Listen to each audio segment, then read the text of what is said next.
सभी को बहुत बहुत अभिनंदन एवं धन्यवाद। यह प्रेस कॉन्फ्रेंस आज एक गर्व से भर देने वाला क्षण है, क्योंकि यह कोई साधारण प्रेस कॉन्फ्रेंस नहीं है। मैं बैठा जरूर भारतीय जनता पार्टी के कक्ष में हूं, हेड ऑफिस में हूं, मगर मुझे लगता है मैं केवल एक भारतीय जनता पार्टी के प्रवक्ता के नाते नहीं, केवल भारतीय जनता पार्टी के एक सांसद या कार्यकर्ता के नाते नहीं, एक भारतीय के नाते, एक इंडियन के नाते आज ये प्रेस कॉन्फ्रेंस कर रहा हूं।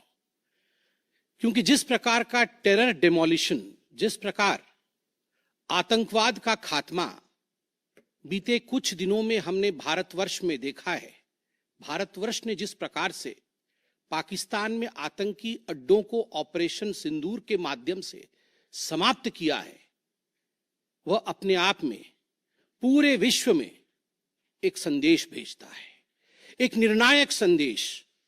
आतंकवाद के खिलाफ लड़ाई के विरोध, आतंकवाद के खिलाफ एक निर्णायक संदेश। इसलिए आज का ये प्रेस कॉन्फ्रेंस, इसको संबोधित करते हुए मुझे गर्व की अनुभूति हो रही है। अदम्य साहस का परिचय दिया है भारत की सेना ने, अदम्य साहस। आज भारतीय जनता पार्टी और हम सभी कार्यकर्ता, आज सारा भारत धन्यवाद करता है भारत की आर्मी का, भारत की सेना का, भारत की एयरफोर्स का, भारत की नेवी का और उन तमाम जाबाज सेनानियों का जिनके कारण आज ऑपरेशन सिंदूर सफल हुआ है। अगर सही मायने में देखा जाए तो ऑपरेशन सिंदूर और उसके विषय में पूरा हिंदुस्तान आज जानता है, क्योंकि कई प्रेस कॉन्फ्रेंसेस हुए। कल भी तीनों डीजीएमओ ने मिलकर के देश को संबोधित किया और तमाम तथ्य जो देश जानना चाहता था उसे उन्होंने हमारे समक्ष रखा। मगर मुझे लगता है कि एक आम नागरिक के भाषा में, बहुत साधारण भाषा में आज मैं आपको बताना चाहूंगा कि ये जो ऑपरेशन सिंदूर हुआ है, किस प्रकार से इससे हिंदुस्तान आतंकवाद के खिलाफ लड़ने में एक निर्णायक भूमिका हिंदुस्तान ने अदा किया है। आप सभी जानते हैं 22 तारीख का वो दिन, that unfortunate day on 22 of April, जब पहलगाम में 26 लोगों का नृशंस हत्या कर दिया गया था आतंकवादियों द्वारा। वह आतंकवादी जो पाकिस्तान से आए थे, वह आतंकवादी जो पाकिस्तान द्वारा प्रशिक्षित किए गए थे, आतंकवादियों द्वारा प्रशिक्षित किए गए थे।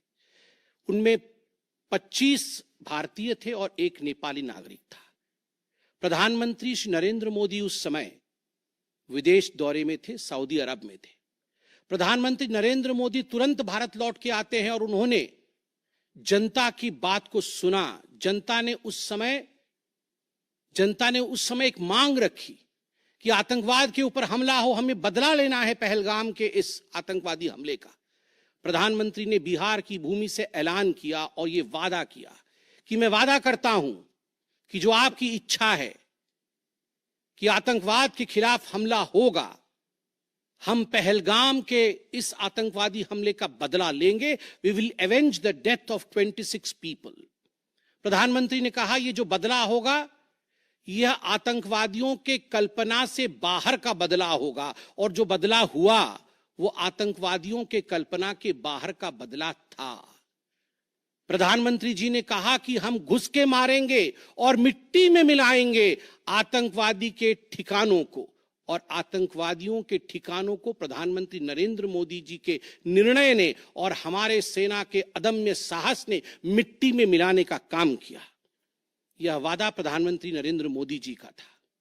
22 तारीख से 7 मई तक लगभग ये 14 दिन आप सभी ने देखा पूरे भारतवर्ष में एक प्रकार से एक माहौल टेंशन का था, प्रेशर का था कि तुरंत निर्णय किया जाए, तुरंत एक्शन में आया जाए। बहुत सूझबूझ के साथ, सोच समझ करके, स्ट्रैटेजी के साथ पाकिस्तान भी जानता था कि हमला होगा, एयर स्ट्राइक पहले हो चुका था, किस प्रकार सर्जिकल स्ट्राइक पहले हो चुकी थी। पाकिस्तान पूरी तरह जानता था कि इस बार भी छोड़ा नहीं जाएगा, मगर उसके बावजूद पाकिस्तान इतना दिमाग लगाने के पश्चात वह डेट नहीं जान पाया जिस दिन यह हमला होना था। 22 तारीख से 7 तारीख के बीच में कुछ नॉन मिलिट्री एक्शंस जिन्होंने पाकिस्तान को कमजोर किया, वह प्रधानमंत्री नरेंद्र मोदी जी ने और भारत की सरकार ने लिया। ये जो ऑपरेशन सिंदूर है, इसका एक मिलिट्री पोर्शन है तो एक नॉन मिलिट्री पोर्शन भी है। और नॉन मिलिट्री पोर्शन में सबसे बड़ी बात, इंडस वाटर ट्रीटी, जो सिंधु नदी समझौता 1960 का था, उसे स्थगित किया गया, अबेयंस में रखा गया। आप सभी जानते हैं लगभग 90% पाकिस्तान जो है इसी पानी पर निर्भर करता है। लगभग 80% उनका जो कृषि है इस पानी पर निर्भर करता है। इस पानी को यदि रोक दिया जाए तो पाकिस्तान की 1/4 जीडीपी गिर जाती है। इस पाकिस्तान को अगर इस पानी से वंचित रखा जाए तो पाकिस्तान के हालात वैसे होंगे कि उनकी जीडीपी लुढ़केगी, कृषि लुढ़केगा। केवल कृषि और जीडीपी नहीं, उनके पावर कट्स होंगे और इस प्रकार का माहौल पाकिस्तान में पैदा होगा कि पाकिस्तान एक फ्रजाइल स्टेट के रूप में, अभी भी फ्रजाइल है, और फ्रजाइल स्टेट के रूप में वो सामने आएगा। झेलम और चनाब अब संपूर्ण रूप से भारत सरकार के अधिकार में है, अधिकार क्षेत्र में है।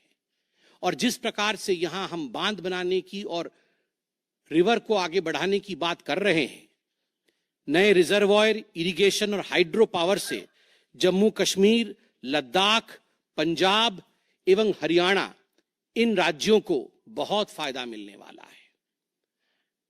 ये कहा गया कि पानी और खून एक साथ नहीं बहेगा।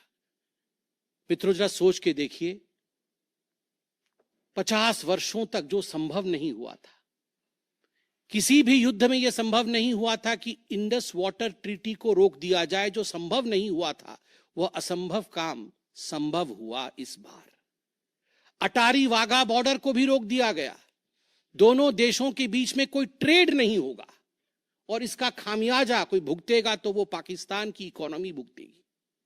इसके साथ ही जिन लोगों के पास पाकिस्तान का वीजा था और वो हिंदुस्तान में, पाकिस्तान के नागरिक जो हिंदुस्तान के वीजा के साथ भारतवर्ष में रह रहे थे, उन सब को बाहर निकाला गया।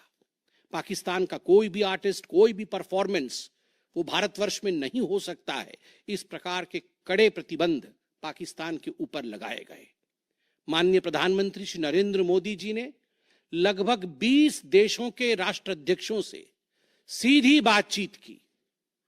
How to isolate Pakistan, how to fight against terrorism. और सबसे बड़ी बात है, तमाम देशों ने भारत का समर्थन किया। सऊदी अरब, यूएई, यूएस, आप सोचिए, इस्लामिक वर्ल्ड के बड़े देश हैं सऊदी अरब और यूएई, इन्होंने भारतवर्ष का पूर्णतः समर्थन किया। जिस समय पहलगाम का हमला हुआ था, माननीय प्रधानमंत्री सऊदी अरब में थे।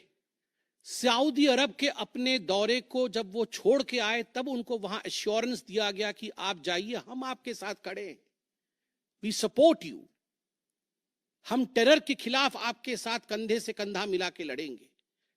Pakistan was isolated. ये जो नॉन मिलिट्री एक्शन लिया गया, आज मैं कहना चाहता हूं कि 50 वर्षों से भी अधिक समय तक जो टूल्स कभी इस्तेमाल नहीं किए गए थे, जिस क्षेत्र में भारतवर्ष कभी नहीं गया था, वह टूल्स इस्तेमाल किए गए। और अपने आप में भारत के लिए यह बहुत बड़ी बात है। बहुत बड़ी बात है कि इंडस वाटर ट्रीटी को रोका गया, 20 से अधिक देशों का समर्थन, आतंकवाद के खिलाफ एक निर्णायक हमले की तैयारी। और 6 और 7 मई 2025 उस रात निर्णायक हमला होता है आतंकवाद के ऊपर। सभी जानते हैं कि 9 आतंकवादी ठिकाने जो पीओजेके में थे और पाकिस्तान में थे, उन्हें ध्वस्त किया गया। यह ऑपरेशन सिंदूर एक बहुत बड़ा बहुत बड़ा दायरा तय करता है। इसने पूरे विश्व को दिखाया कि भारतवर्ष क्या कर सकता है। ऑपरेशन सिंदूर ने दिखाया कि केवल एलओसी नहीं, इंटरनेशनल बॉर्डर के पार जाके भी भारत पाकिस्तान के अंदर किसी भी टारगेट को प्रिसाइसली उस पर हमला कर सकता है और आतंकवाद के खौफ को समाप्त कर सकता है। इस पूरे ऑपरेशन का लक्ष्य क्या था, इसे समझने की आवश्यकता है। लक्ष्य क्या था? क्या हमने लक्ष्य की पूर्ति की? What was the aim of Operation Sindoor? Did we achieve what we aimed for? क्या लक्ष्य था? नंबर 1 लक्ष्य था आतंकवादी ठिकाने जो दूर दराज इलाके में है पाकिस्तान में, जहां आज तक कोई नहीं पहुंच पाया, जहां आज तक पाकिस्तान के आतंकवादियों को लगता था कि वो सुरक्षित हैं, वहां तक पहुंचना यह लक्ष्य था। दूसरा लक्ष्य था आतंकवादियों को ढेर करना, मार देना। तीसरा लक्ष्य था इन टारगेटों को जमींदोज करना, उन्हें मिट्टी से मिला देना।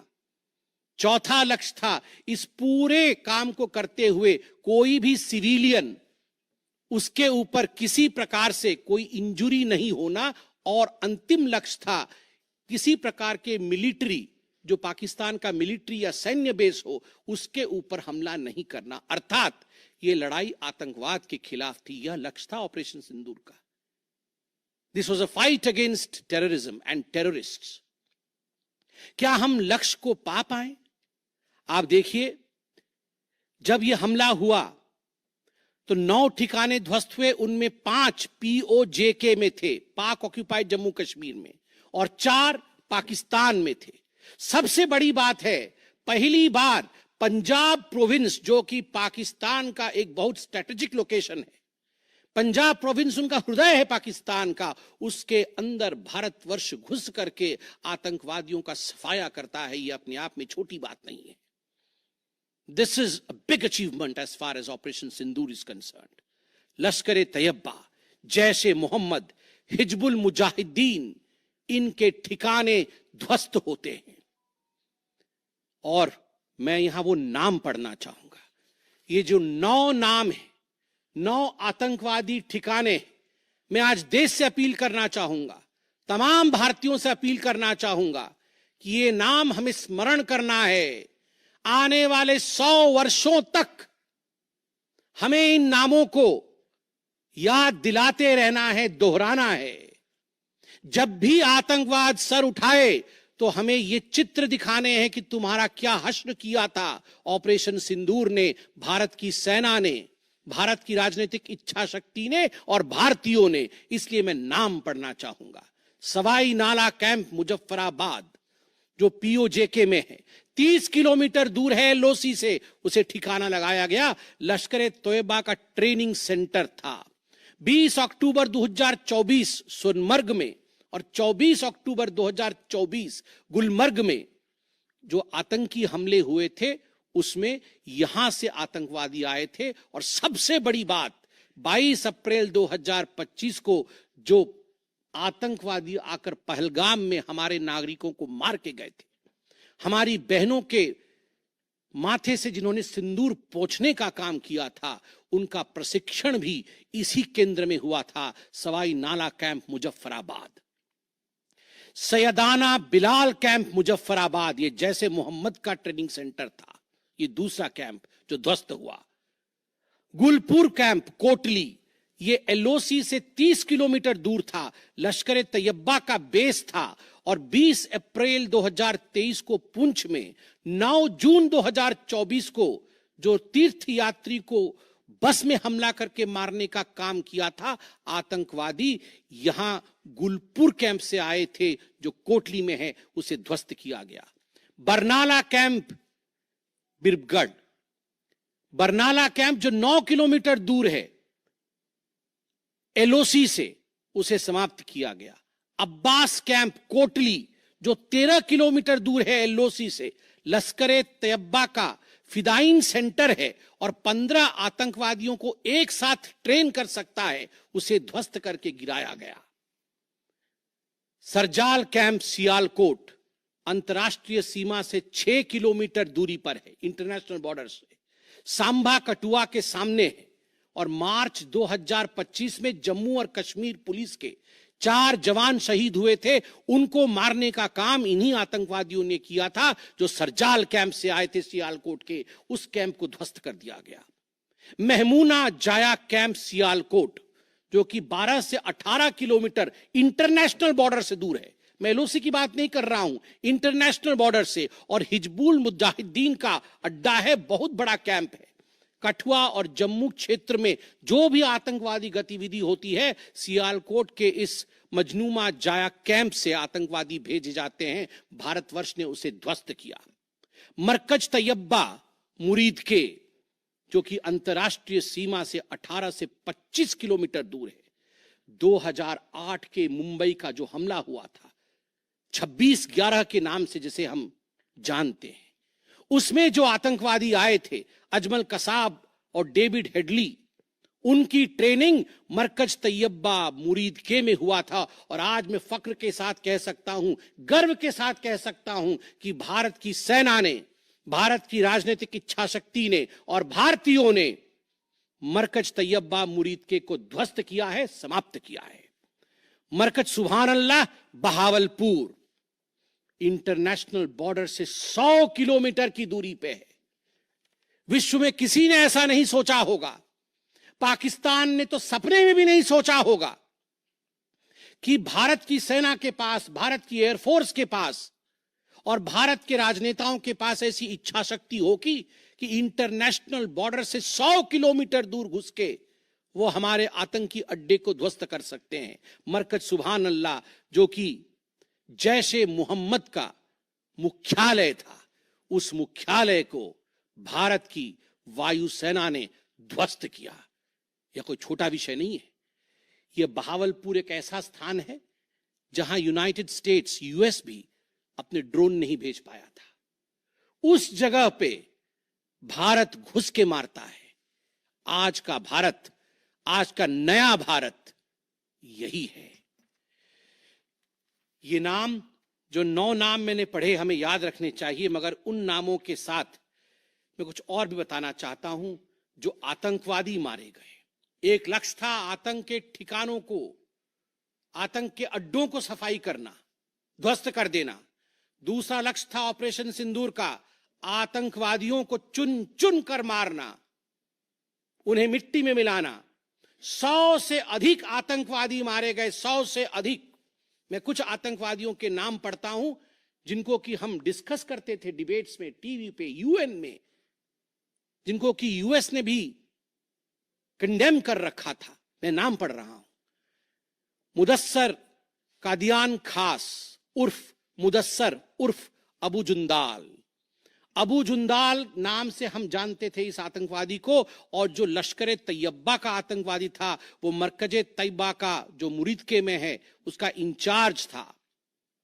जब वो मरा तो उसके गार्ड ऑफ ऑनर, उसका जो जनाजा निकला, उसमें पाकिस्तान के आर्मी के अधिकारी थे, पाकिस्तान आर्मी के चीफ थे, पंजाब सीएम मरियम नवाज भी उसमें रही। आप सोचिए, ये एक सरकारी जमीन पर हुई और तमाम बड़े लोग, सरकारी लोग पाकिस्तान के उसमें शामिल हुए, जिससे कि यह सिद्ध होता है कि terror and the sponsors of terror are hand in glove together. आतंकवादी और जो आतंकवादियों को बढ़ावा देने वाले, वो एक साथ काम करते हैं। दूसरा, हाफिज मोहम्मद जमील, ये जैशे मोहम्मद का आतंकवादी है। ये ब्रदर इन लॉ, साला था मौलाना मसूर अजहर का, और इंचार्ज था मरकज सुभान अल्लाह बहावलपुर का, वह भी मारा गया। तीसरा आतंकवादी मोहम्मद यूसुफ अजहर उर्फ उस्ताद जी उर्फ मोहम्मद सलीम उर्फ घोशी साहब, जैसे मोहम्मद का नामी आतंकवादी, और यह भी मौलाना मसूद अजहर से जुड़ा हुआ था और यह वेपन ट्रेनिंग देता था जैशे मोहम्मद का। और सबसे बड़ी बात, IC 184 के हाईजैकिंग में इसका हाथ था। IC 814 के हाईजैकिंग में इसका हाथ था, वह भी मारा जाता है। चौथा आतंकवादी खालिद उर्फ अबू अक्स का। खालिद, ये लश्कर तैयबा का आतंकवादी था, फैसलाबाद में मारा गया और वहां उसका फ्यूनरल होता है। अब मैं ये तस्वीर दिखाना चाहूंगा, आप ये तस्वीर देखिए। ये तस्वीर कोई साधारण तस्वीर नहीं है, यह तस्वीर है उन आतंकवादियों का जिनका जनाजा निकला। और इस तस्वीर में मैं दिखाना चाहूंगा कि ये जो खड़ा है सामने व्यक्ति, इस व्यक्ति का नाम है, ये एलईटी का कमांडर है, लश्कर तैयबा का कमांडर है अब्दुल रऊफ। अब्दुल रऊफ जो खुद एक स्पेशली डेजिग्नेटेड ग्लोबल टेररिस्ट, जिसको यूएस के ट्रेजरी बेंच ने डेजिग्नेट कर रखा है, अमेरिका के ट्रेजरी बेंच ने इसे आतंकवादी घोषित कर रखा है, वह सामने खड़ा है जनाजे में। और उसके पीछे जो खड़े हैं, मैं एक एक करके नाम पढ़ता हूं। लेफ्टिनेंट जनरल फैयाज हुसैन शाह, जो कि लेफ्टिनेंट जनरल है पाकिस्तान आर्मी के। मेजर जनरल राव इमरान सरताज, जो कि मेजर जनरल है पाकिस्तान आर्मी के। ब्रिगेडियर मोहम्मद फुरकान शब्बीर, पाकिस्तान आर्मी के। Doctor Usman Anwar, IGP Punjab. और Malik Sohaib Ahmad Bharth, member of provincial assembly of Punjab. ये बड़े बड़े लोग, तथाकथित सरकार के बड़े बड़े लोग पाकिस्तान के आतंकवादियों के जनाजा में शामिल होने आए हैं। और जनाजे को लीड कर रहा है एक आतंकवादी, डेजिग्नेटेड आतंकवादी। और आप देखिए ये बिफोर और आफ्टर, ये जितने भी मैंने आपको अभी आतंकवादी ठिकानों का नाम बताया, किस प्रकार उनकी परिस्थिति थी और क्या उनकी परिस्थिति हुई, यह इस तस्वीर से हम देख सकते हैं। तो उद्देश्य मैं बता रहा था, ऑपरेशन सिंदूर का उद्देश्य बहुत स्पष्ट था। उसका उद्देश्य था आतंकवाद के ठिकाने को ध्वस्त करना, आतंकवादियों को मारना और आतंकवाद के खिलाफ एक संदेश भेजना। और उसमें हम सफल हुए। पहली बार एक बात पूरे विश्व ने देखा कि पाकिस्तान का हर इंच भारत के पहुंच के अंदर है। कोई कोना पाकिस्तान का ऐसा नहीं है जो भारत के पहुंच से बाहर हो। और आप सोच के देखिए, पाकिस्तान का एयर डिफेंस सिस्टम फेल हो जाता है। पाकिस्तान का एयर डिफेंस सिस्टम फेल हो जाता है। जिस समय 6 और 7 के रात के बीच ये पूरी कार्यवाही हो रही थी, रफाल विमान द्वारा स्काल्प और हैमर मिसाइल्स के माध्यम से 23 मिनट के अंदर, 23 मिनट्स के अंदर एक विंडो था, जिस विंडो के अंदर ये 9 के 9 आतंकवादी ठिकाने उन्हें ध्वस्त कर दिए गए। 23 मिनट में पूरा विश्व ने देखा कि भारत क्या कर सकता है। मुझे लगता है पूरे विश्व में इस प्रकार से 23 मिनट के अंदर इतने प्रेसिशन के साथ आतंकवादी ठिकानों पर हमला किसी देश ने पहले किया होगा। और जब यह पूरा एक्सरसाइज समाप्त हुआ, उसके बाद जब हमारे एमईए ने, हमारी आर्मी ने प्रेस कॉन्फ्रेंस किया, तो उसमें कुछ 4 शब्द बहुत महत्वपूर्ण थे। वो 4 शब्द हैं controlled, precise, measured, non escalatory. हमने ये जो 9 अड्डे ध्वस्त किए वो कंट्रोल्ड तरीके से ध्वस्त किए। प्रिसाइज, कोई सिविलियन अड्डा या कोई मिलिट्री टारगेट नहीं था, प्रिसाइज टारगेट था, आतंकवादी ठिकाने, उनको ध्वस्त कर दिए। मेजर्ड, जितना ध्वस्त करना था उतना ध्वस्त किया, उसके अगल बगल के किसी स्ट्रक्चर को ध्वस्त नहीं किया। जहां आतंकवादी थे उनके ठिकाने में घुस के उनको मार के निकले। और नॉन एस्केलेटरी मतलब युद्ध को बढ़ाने वाला नहीं, नॉन एस्केलेटरी, क्योंकि the primary escalation was Pahalgam. जो मूल एस्केलेशन था वो 22 अप्रैल को पहलगाम में पाकिस्तान ने किया था। हमने रिएक्ट किया नॉन एस्केलेटरी। ये 4 शब्द अपने आप को परिभाषित करते हैं कि ऑपरेशन सिंदूर का लक्ष्य क्या था। ऑपरेशन सिंदूर का जो लक्ष्य था, ऑपरेशन सिंदूर ने उसे 100% पूर्ण किया, 100% पूर्ण किया। इसलिए आज हिंदुस्तान, भारतवर्ष गर्व के साथ कह सकता है कि ऑपरेशन सिंदूर एक ऐसा ऑपरेशन था जो 100% सक्सेसफुल था, और जितने हमारे जाबाज पायलट्स गए थे राफेल के साथ, उतने लौट के आए और आतंकवादी ठिकानों को ध्वस्त करके आए, और किसी सिविलियन को नहीं मारा, किसी मिलिट्री बेस को नहीं मारा। मगर दुखद है, जैसा कि पाकिस्तान से एक्सपेक्टेड है, पाकिस्तान उसके पश्चात रिटेलिएशन करता है, पाकिस्तान अपने ड्रोन्स इत्यादि भेजता है, मगर भारत की सिस्टम ने पाकिस्तान के इन ड्रोन्स को, इन मिसाइल्स को हवा में ही समाप्त कर दिया। और सबसे बड़ी बात है, एयर डिफेंस सिस्टम लाहौर का 7 और 9 तारीख के बीच लाहौर के एयर डिफेंस सिस्टम को समाप्त करने का काम हिंदुस्तान ने किया। और 9 और 10 तारीख के बीच, 9 मई और 10 मई के बीच 11 एयर बेसेस को, पाकिस्तान के 11 एयर बेसेस को ध्वस्त करने का काम भारतवर्ष ने रिटेलिएशन में किया। जब पाकिस्तान ने भारतवर्ष के ऊपर एस्केलेशन किया तो भारतवर्ष ने 11 एयर बेसेस को समाप्त किया। इन एयर बेसेस के नाम भी हमें याद रखने चाहिए। तमाम भारतीयों को वो 9 नाम आतंकवादी ठिकाने याद रखने चाहिए, स्मरण होना चाहिए। और ये जो 11 एयरबेस हैं, हिंदुस्तान अपने पर आ जाए तो क्या कर सकता है अपने लोगों को बचाने के लिए। ये 11 नाम भी मैं पढ़ता हूं। नूर खान, ये नूर खान वह एयरबेस है जहां पर एयर टू एयर रीफ्यूएलिंग करने की क्षमता है। हवा में उड़ रही हो अगर आपका विमान, तो एयर टू एयर रीफ्यूएलिंग यही नूर खान से हो सकती है। जब भारत ने नूर खान को ध्वस्त किया तो जो जहाज थे पाकिस्तान के, उनके पास वो क्षमता नहीं रही कि वो हवा में अधिक समय तक युद्ध कर सके, उन्हें नीचे उतरना ही पड़ा। नूर खान, रफीकी, मुरीद, सुक्कूर, सियालकोट, पसरूर, चुनियान, सरगोदा, स्कारू, भुलारी और जकोबाबाद, ये तमाम मैं फोटोज लेके आया हूं। जकोबाबाद का ये फोटो देखिए, क्या था पहले और क्या हुआ बाद में, क्या था पहले और क्या हुआ बाद में, आप देख सकते हैं, परखच्चे उड़ गए। यह है प्रिसीशन ऑफ इंडियाज अटैक। तमाम फोटो हैं यहां पे, किस प्रकार से हमने एक एक करके उनके एयर बेसेस को समाप्त किया। आप देख सकते हैं, सारे एयर बेसेस के हम फोटो लेके आए हैं, जकोबाबाद से लेके बाकी तमाम। क्योंकि आपने ये सब देखा हुआ है, मैं अधिक समय नहीं लूंगा। आर्मी ने आपको दिखाया है, डीजीएमओज ने आपको दिखाया है, इसलिए मैं इसको आपको दिखा के दोबारा, I would not like to take much time, but मैं रिमाइंड करना चाहूंगा कि 11 एयर बेसेस को हमने ध्वस्त किया।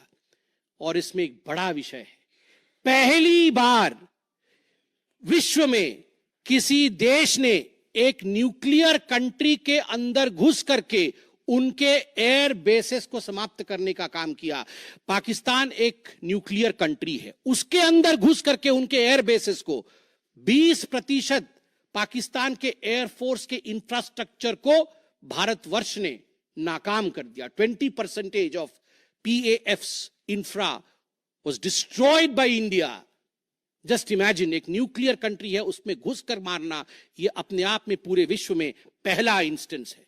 और भुलारी एयरबेस में 50 PAF पाकिस्तान एयरफोर्स के जवान मारे गए, जिसमें स्क्वाड्रन लीडर उस्मान यूसुफ भी मारे गए। कुल मिलाकर के 9 आतंकी ठिकाने, 11 एयरबेस, 100 से अधिक आतंकी, 50 जवान और अपनी इज्जत, यह पाकिस्तान ने खोया है। I repeat, what Pakistan has lost via operation Sindoor. 9 आतंकी ठिकाने, बड़े बड़े आतंकी ठिकाने, 11 एयरबेस, 100 से अधिक आतंकवादी, 50 से अधिक जवान और अपनी इज्जत, यह पाकिस्तान ने खोया है। यह झटका पाकिस्तान सह नहीं पाया और उनके डीजीएमओ का 10 तारीख को ही फोन आया। और उसके पश्चात मैं कहूंगा यह सीज फायर नहीं, ये एक अंडरस्टैंडिंग है। ये एक अंडरस्टैंडिंग है कि यदि भविष्य में किसी प्रकार का कोई भी आतंकी हमला होता है तो ये अंडरस्टैंडिंग तोड़ दी जाएगी।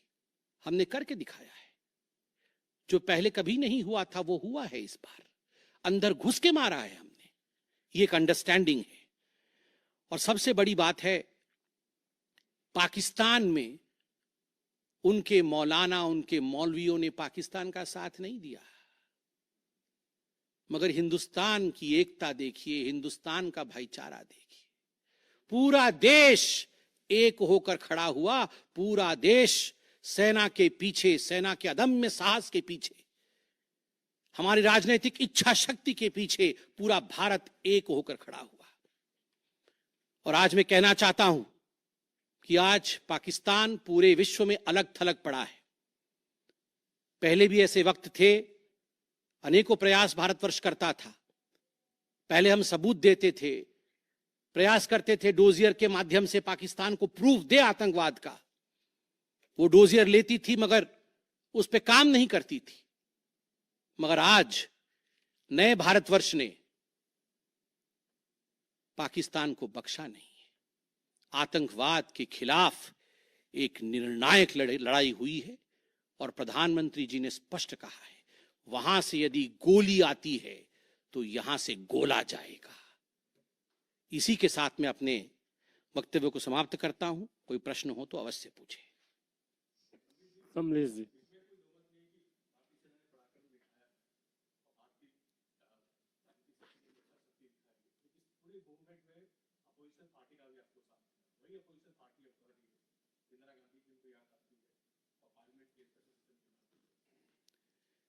देखिए, मुझे लगता है आज का दिन पूरे भारत का दिन है। मैं ऐसा नहीं कहूंगा कि आज मैं भारतीय जनता पार्टी के प्रवक्ता के नाते कह रहा हूं। मैंने शुरू में ही कहा था, आज मैं भारतवर्ष के एक साधारण नागरिक के रूप में जो अदम्य साहस हमारे सेना ने दिखाया है उसका विवरण किया। पाकिस्तान ने क्या खोया है और हिंदुस्तान ने क्या पाया है वो मैंने आपको दिखाया है। इसमें तमाम पॉलिटिकल पार्टी ने एकजुटता दिखाई, यह भी अपने आप में एक बहुत बड़ी अचीवमेंट है, बहुत बड़ी बात है।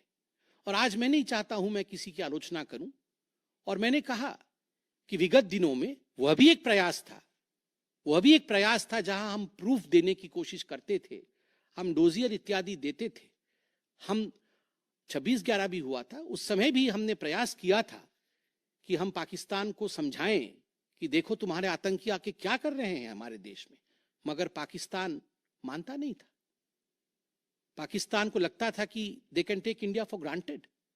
मगर अब परिस्थिति बदले हुए हैं, अब कोई हिम्मत नहीं कर सकता है इंडिया के ऊपर आंख उठा के देखने का। आमोद राय।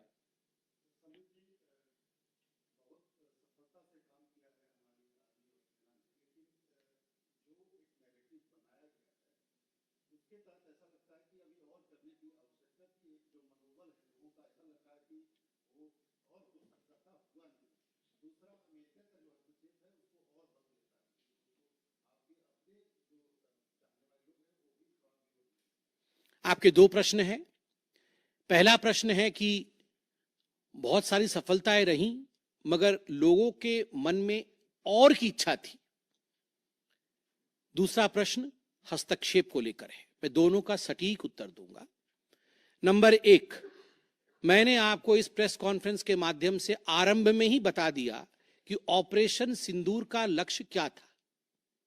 ऑपरेशन सिंदूर के जो लक्ष्य थे, जो लक्ष्य परिलक्षित थे, वो प्रधानमंत्री जी ने डे 1 को ही बता दिया था। आतंकवाद के ऊपर हमला, कल्पना से परे सजा आतंकवादियों को, चुन चुनकर मारना और उनके अड्डों को ध्वस्त करना। और सेना के अदम्य साहस ने यह करके दिखाया। आतंकवादी अड्डे ध्वस्त हुए, आतंकवादी मारे गए। यह हमारा परिलक्षित लक्ष्य था। हमने अपने लक्ष्य को प्राप्त किया। और जिस समय एस्केलेशन भी नहीं हुआ था, उससे पहले ही हमने वो जो 4 शब्द प्रयोग किए, जिसका मैंने यहां विवरण रखा कि कंट्रोल्ड था, मेजर्ड था, प्रिसाइज था, नॉन एस्केलेटरी था, तो भारतवर्ष ने अपने लक्ष्य को पहले से ही निर्धारित किया हुआ था। इसलिए आपका यह कहना कि कुछ और होना था, मुझे लगता है कि हमने जो करना था वो हमने पहले भी कहा, करके भी कहा और उसे 100% हासिल किया।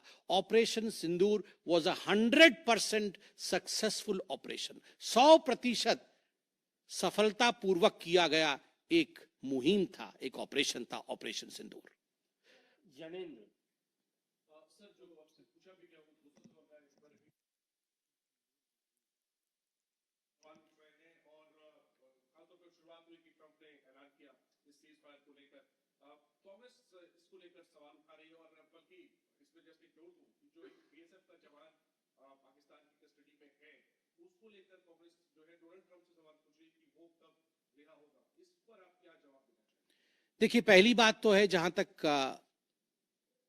मध्यस्थता इत्यादि का विषय है, मैंने बहुत स्पष्ट रूप से कहा अभी, जितना मेरे डोमेन में नॉलेज है, और डीजीएमओज ने अपने प्रेस कॉन्फ्रेंस में एक बार नहीं कई बार कहा कि फोन हमारे डीजीएमओ को पाकिस्तान के डीजीएमओ का आया था। पाकिस्तान के डीजीएमओ ने कहा कि there should be some kind of stoppage, और चूंकि हमारा लक्ष्य पूर्ण हो चुका था, हम तो शुरू से ही एस्केलेशन के फेवर में नहीं थे, एस्केलेशन नहीं होना चाहिए था, नॉन एस्केलेटरी था। पाकिस्तान के डीजीएमओ ने फोन किया। दूसरे देशों का फोन, जहां तक दूसरे देशों का फोन आने का सवाल है, देखिए, ऐसी परिस्थितियों में तमाम देश एक दूसरे को फोन करते हैं, सभी देश एक दूसरे को फोन करते हैं, क्या मदद कर सकते हैं, किस प्रकार से कूल डाउन हो सकता है, इस विषयों पर चर्चा होती है। भारतवर्ष यूक्रेन भी फोन करता है, भारतवर्ष रशिया भी फोन करता है, सब जगह फोन करते हैं, हर कोई एक दूसरे को फोन करता है। इसमें किसी प्रकार का मगर संशय नहीं है कि डीजीएमओ पाकिस्तान ने फोन किया भारतवर्ष के डीजीएमओ को सीज फायर डिमांड करते हुए, रिक्वेस्ट करते हुए, डिमांड नहीं रिक्वेस्ट करते हुए। और कोई प्रश्न? एक मिनट सर, एक मिनट जवाब दे दूंगा।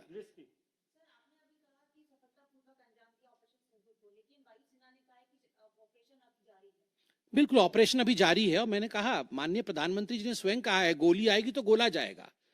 तो अगर गोली आएगी तो गोला जाएगा, तो इसलिए ऑपरेशन सिंदूर समाप्त नहीं हुआ है। इंतजार कि अगर आंख उठाया तो उसका जवाब दिया जाएगा। देखिए, ये आपको क्या लगता है, इन प्रश्नों का जवाब कि जंग के लिए हमारी क्या तैयारी है, इसका जवाब प्रवक्ता देंगे। इसका जवाब तो जहां उचित फोरम में होना चाहिए वो देंगे।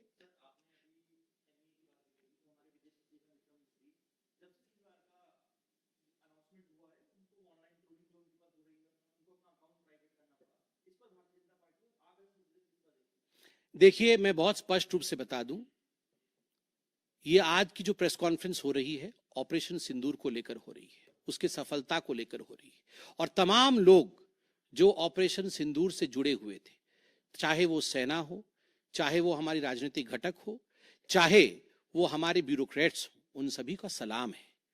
उन सबको हम रेस्पेक्ट के साथ देखते हैं। और सही बात है, सोशल मीडिया एक टूल जरूर है, मगर सोशल मीडिया के आधार पर यह कह देना कि किस प्रकार से देश आगे बढ़ेगा, ये निर्णय नहीं हो सकता है। बहुत बहुत धन्यवाद।